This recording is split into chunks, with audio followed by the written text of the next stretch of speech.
পানি তোলা উত্তম, তবে শর্ত হলো মরা প্রাণীকে আগে উঠাইতে হবে। কথা হয় যদি মরা প্রাণী কূপের ভিতরে রাইখে পানি সব শেষ করে কূপের যদি সব কাদাও উঠে ফেলেন, তবু কূপ পরিষ্কার হবে না, কূপ পাক হবে না।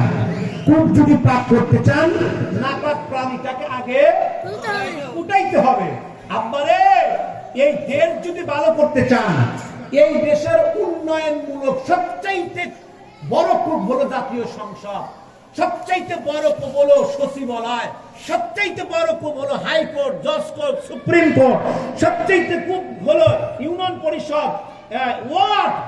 এইগুলাতে যদি না পাক রূপী মানুষ রাইখা দেন, এদের দ্বারা কোনো দিনও ভালো হওয়া সম্ভব নয়, সম্ভব নয়, সম্ভব নয়। দেশ জাতিকে যদি ভালো করতে চান, এই জায়গায় যেমন শিক্ষিত মানুষ বসাইতে হবে, তেমন আল্লাহ ওয়ালা বসাইতে হবে। যারা ঠিক না ব্যাঠে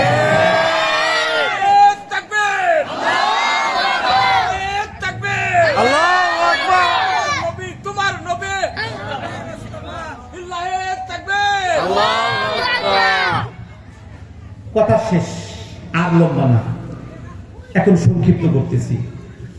তাহলে আমি বুঝাইতে চাইলাম শিক্ষাই জাতির, জোরে বলেন শিক্ষাই জাতির। এখন আসি যেই কথাটা বলার জন্য এত কথা কইলাম,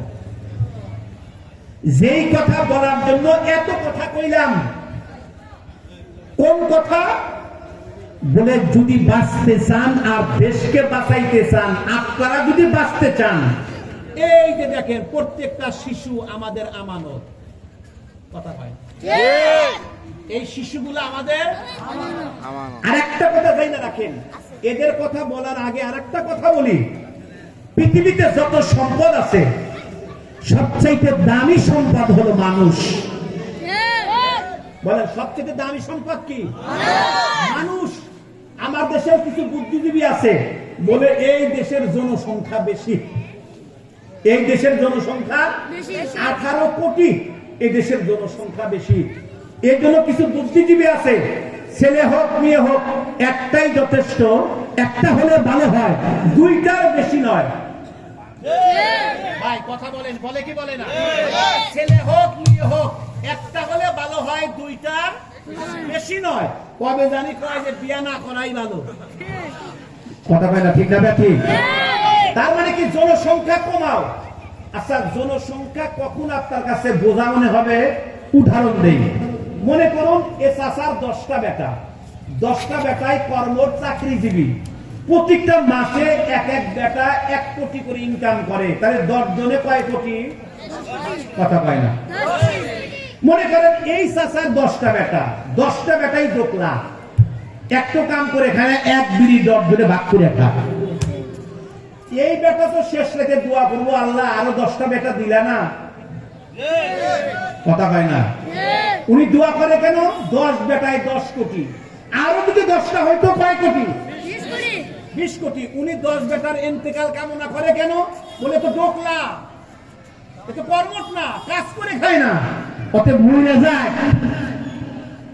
এই 36 কোটি 18 কোটি মানুষের 36 কোটি হাত, এই 36 কোটি হাতকে যদি কাজে লাগাইতে পারতাম, শিক্ষিত বানাইতে পারতাম, চাকরির ব্যবস্থা করতে পারতাম, বিজনেসের ব্যবস্থা করতে পারতাম, রুজির ব্যবস্থা করতে পারতাম, তাহলে দেশের জনগণ যতই হোক না কেন এটা সরকারের কাছে তেমন একটা কিছু মনে হবে না।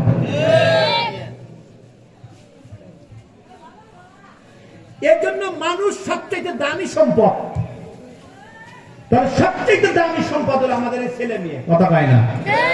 তাহলে আমার এই ছেলেটা আগামী দিনের ভবিষ্যৎ, এই ছেলের উপরে মেসেজ করতেছে এই দেশের ভূখণ্ড, এই ছেলের উপরে এই দেশের পুরাটাই যতগুলি সেক্টর আছে প্রত্যেকটা সেক্টরে এই ছেলের উপর মেসেজ করতেছে। কারণ আমরা তো মরে যাব। কথা বলেন ভাই, আমরা কতদিন বাঁচবো? আমরা মরে যাব, পরবর্তী কারা আসবে? এই ছেলেগুলো আসবে। তাইলে বলুন তো এই ছেলেদের প্রতি আমাদের দায়িত্ব আছে না নাই? একটু ছেড়ে বলেন, দায়িত্ব আছে না নাই?